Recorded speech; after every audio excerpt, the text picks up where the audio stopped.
In this video, I'm going to be showing how to prepare a data file for RockJockML version 0.2. The requirement right now is that the data file should be text files with a .txt extension, and that in that file you should have nothing but a column of numbers. And the numbers should correspond to the intensities at different angles to theta, from 5 degrees to theta to 65 degrees to theta in 0.2 degree steps. So the first number would be for 5 degrees, the second one for 5.02 degrees, 5.04 degrees, and so on to 65 degrees. So that should be 3001 different numbers in a column. Now, sometimes when you export your X-ray diffraction data that you took from your machine as an ASCII file or something like that, it's not exactly in that format. So I'm just going to show you a quick way to deal with getting rid of all the headers and the columns of things that you don't want. So here's a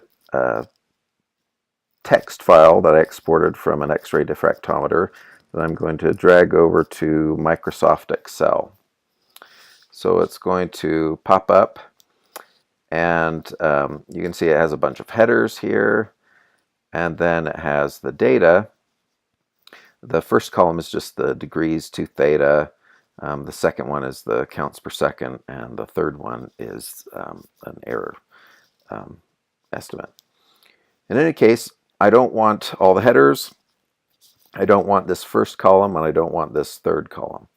To get rid of the headers, I'm going to just select all of these rows all the way down to where the data starts, and I'm just going to delete those rows. And then I'm going to select that first column and delete it as well. Select the third column, or now it's the second column, but it used to be the third column, and I'm going to delete that as well. Now I'm going to just go check down at the bottom here to make sure I have 3001 numbers in a column, and that's it. Okay, so you can see it's in row 3001 here, the last number. So now I'm going to export this, so I'll just do save as, and I'll choose a, let's see,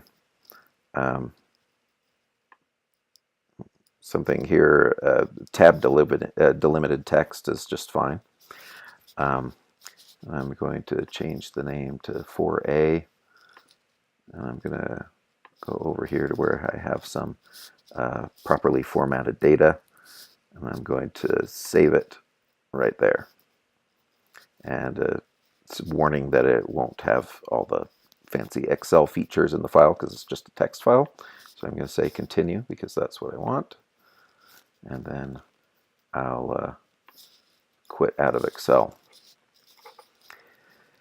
All right, so now I'm going to go find that file where I saved it. Should be right here. So this is the one.